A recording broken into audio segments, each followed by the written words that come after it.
तो EO RO की जो भर्ती है वो आपको पता है जल्दी ही नई वैकेंसी आने वाली है।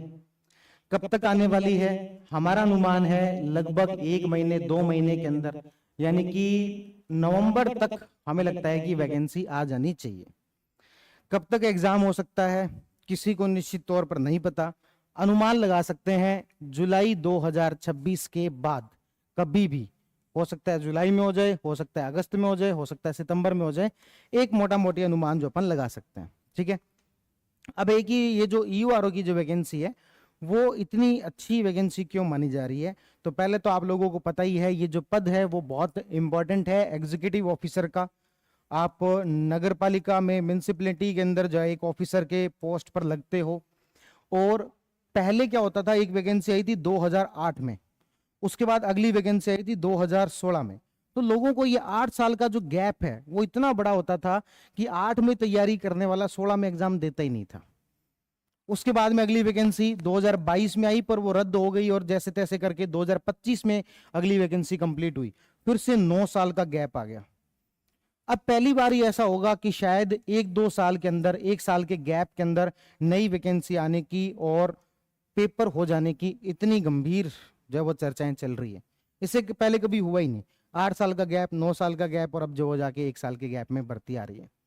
अच्छा, 8 साल के गैप में आती भी कितनी थी? 100-125 पोस्ट। इस बार भी यही 100-125 पोस्ट थी। और इस बार भी कितने आने की संभावना है? इस बार भी 100 से लेकर 150 तक के आसपास की पोस्ट।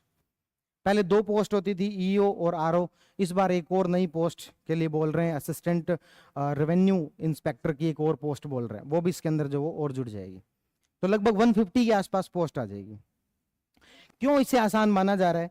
तो ऐसे जो कैंडिडेट जो कि पीएसआई के लिए मान लो ओवर एज हो गए हैं, या फिर ऐसी बहुत सारी लड़कियां होती है जो पीएसआई का एग्जाम देना ही नहीं चाहती, उनको लगता है कि हमारे पास में क्या ऑप्शन बी होना चाहिए, अल्टरनेटिव क्या होना चाहिए। तो उनको ये लगता है कि आरएस की तैयारी करते करते सबसे बढ़िया कोई अल्टरनेटिव हो सकता है तो वो ईयूआरओ एक अल्टरनेटिव अच्छा हो सकता है। क्योंकि मैं हमेशा ही कहता हूं कि आप किसी एग्जाम की तैयारी कर रहे हो तो वो एग्जाम की तैयारी करना आपका कोर होता है, और उसकी पेरीफेरी पर बहुत सारे एग्जाम होते हैं जो कि आपके निकल जाते हैं, उसकी परिधि पर बहुत सारे एग्जाम होते हैं कि इसकी तैयारी करते करते ये एग्जाम आपके निकल जाते हैं। मैं खुद का एग्जाम्पल दूं तो मैं यूपीएससी की तैयारी कर रहा था, आईएएस की तैयारी कर रहा था। 3 यूपीएससी के इंटरव्यू दिए, फाइनल सिलेक्शन यूपीएससी के अंदर नहीं हुआ, लेकिन उसकी परिधि में 2-3 एग्जाम थे। एक एग्जाम था आरएएस का, पहले अटेम्प्ट में क्लियर हो गया। एक एग्जाम होता है जेआरएफ, नेट जेआरएफ, पहले अटेम्प्ट में क्लियर हो गया। क्यों? क्योंकि यहां पर हिस्ट्री ऑप्शनल था, उसका फायदा यहां पर मिल गया। एक एग्जाम होता है सीएपीएफ का, वो पहले अटेम्प्ट में क्लियर हो गया। तो ये सभी एग्जाम का मुझे फायदा क्या हुआ? आईएएस की तैयारी कर रहे थे, ये कोर में ये सारी चीजें तैयार हो रही थी। जब एग्जाम नजदीक आया, कुछ एक बातें एक्स्ट्रा पढ़नी थी, वो पढ़ी और सिलेक्शन हो गया। इसी तरीके से यदि आप कोई आरएस की तैयारी कर रहा है, या फिर एसआई की तैयारी कर रहा है, या फिर असिस्टेंट प्रोफेसर की तैयारी कर रहा है, तो आपके ईओआरओ का एग्जाम आपके लिए बहुत ज्यादा सुटेबल है। क्योंकि असिस्टेंट प्रोफेसर का जो एग्जाम है उसमें भी क्या आता है? Rajasthan history, Rajasthan culture, Rajasthan geography और आपके राजस्थान इकोनॉमी, राजस्थान पॉलिटी, राजस्थान वाला सेगमेंट आता है। यहां पर भी क्या आ रहा है? 80 नंबर का तो वही आ रहा है। बस एक सब्जेक्ट आपको एक्स्ट्रा पढ़ना है, वो क्या है? एक एक्ट है, बस 200-300 पेज का एक्ट है। उसी तरीके से कोई आरएस की तैयारी कर रहा है, उसको सारे ही पढ़ने हैं, बस एक्ट एक्स्ट्रा है।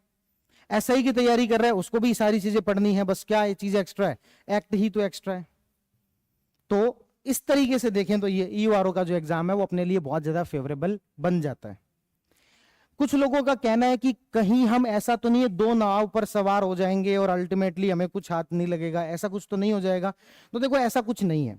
मैं हमेशा कहता हूं कि आप किसी भी एग्जाम को अपना अल्टरनेटिव बी बना रहे हैं, ऑप्शन बी बना रहे हैं, तो उस एग्जाम का जो सिलेबस है वो आपके कोर एग्जाम के से जैसा ही होना चाहिए।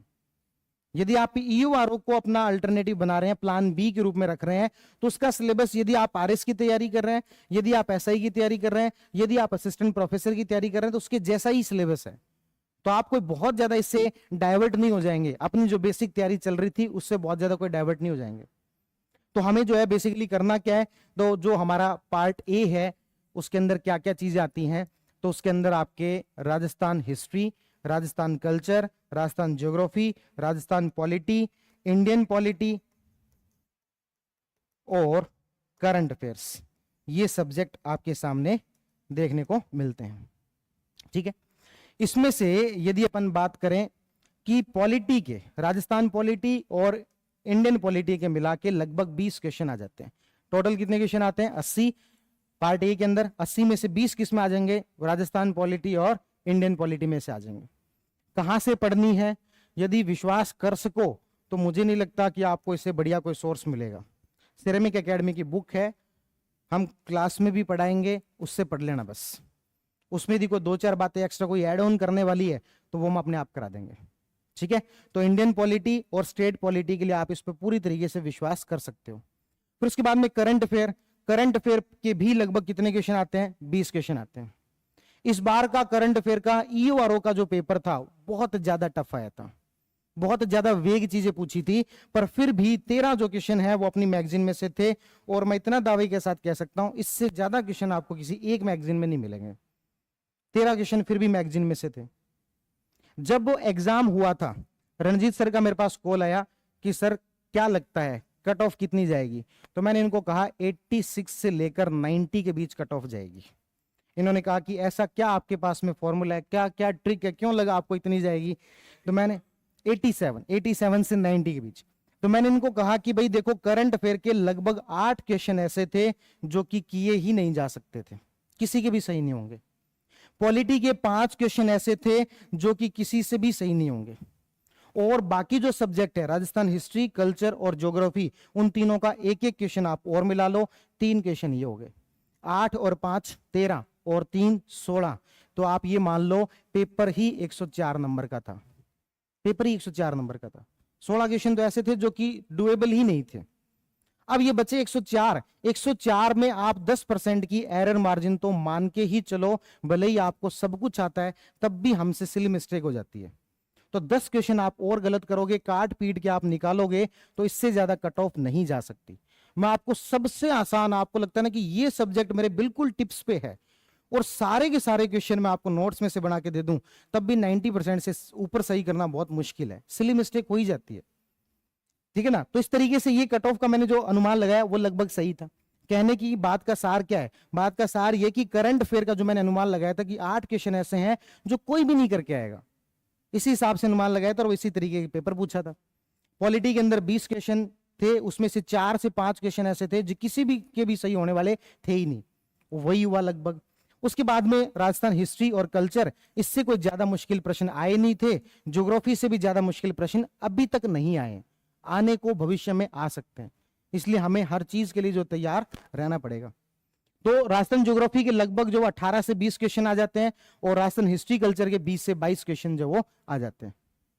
इस तरीके से आपको ये सब्जेक्ट का अलग अलग कैटेगराइजेशन हो गया कि किस सब्जेक्ट से कितने क्या क्वेश्चन आते हैं।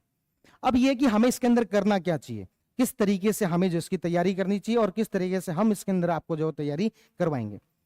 सबसे पहले बात कर लेते हैं जैसे कि आपके इंडियन पॉलिटी से और राजस्थान पॉलिटी से। इंडियन पॉलिटी और राजस्थान पॉलिटी के अंदर जो किताबें बेसिकली हमें पढ़नी होती है, जो चलती हैं, वो होती है एक एनसीईआरटी, आरबीएससी के कुछ एक चैप्टर्स हैं, हिंदी ग्रंथ एकेडमी, और एक हमारे चलती है कौन सी, लक्ष्मीकांत।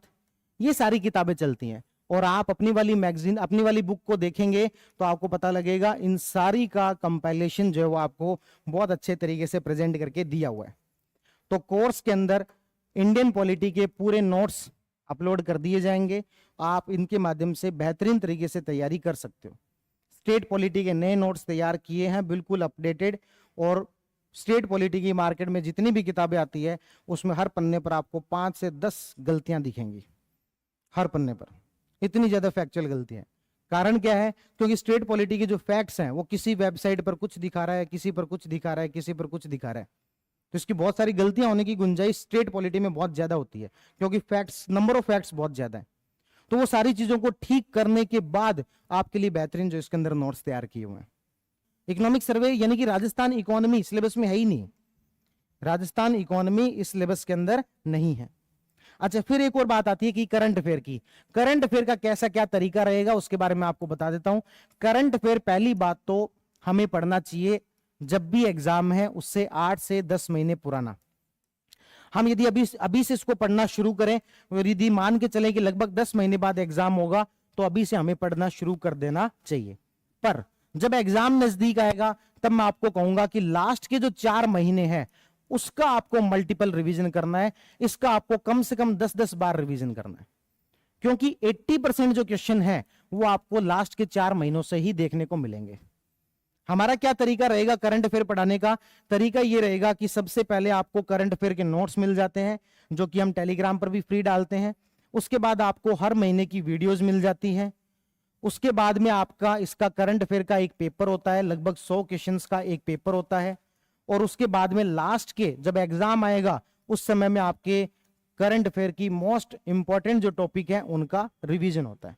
इस तरीके से आपको यहाँ पर करंट अफेयर तैयार करवाया जाएगा। और इस बात का हम दावा करते हैं कि अपन ने यहाँ पर जो करंट अफेयर पढ़ाया उतना पढ़ लोगे तो राजस्थान में करंट अफेयर के सबसे ज्यादा सही क्वेश्चन आप करके आओगे, इस बात का दावा है। जितना हम पढ़ाएं सिर्फ उतना सा करके चले जाना। और उसमें भी मैं उस प्रैक्टिकल अप्रोच के साथ ही पढ़ाता हूं कि भाई हाँ ये चीज याद नहीं हो सकती तो इसको बस एक बार देख लो, और जो चीज याद हो सकती है वही करें।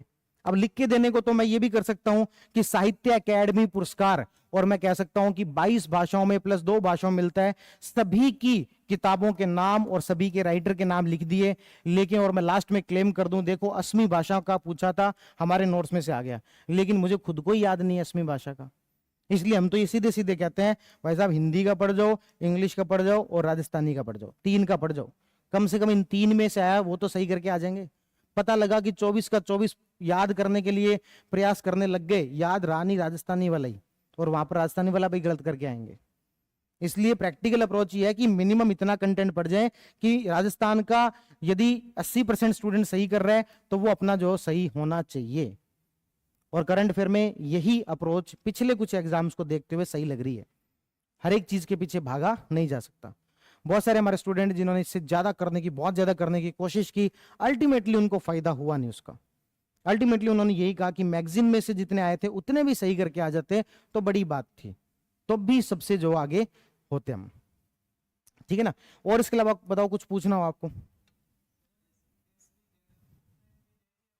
टेस्ट सीरीज अपनी जितनी भी चलती है वो ऑफलाइन और ऑनलाइन दोनों ऑप्शन होते हैं, है ना, बैच के साथ में। जैसे पीएसआई की जो कॉम्बो बैच में है हमारे स्टूडेंट, उनको हम क्या ऑप्शन देते हैं कि आप ऑफलाइन टेस्ट देने भी आ सकते हो, ऑनलाइन टेस्ट देने भी आ सकते हो, जो पूरे बैच में उसके साथ। बाकी जो टेस्ट सीरीज बाद में अलग से जो लॉन्च करेंगे उसमें जो ऑफलाइन ज्वाइन करना चाहता है वो ऑफलाइन ज्वाइन करे, और जो ऑनलाइन ज्वाइन करना चाहता है वो ऑनलाइन ज्वाइन करे। उसको दोनों ऑप्शन नहीं है। जो कंप्लीट बैच में है उसको दोनों ऑप्शन होते हैं, ऑफलाइन प्लस ऑनलाइन, दोनों में से किसी भी दिन आ सकता है।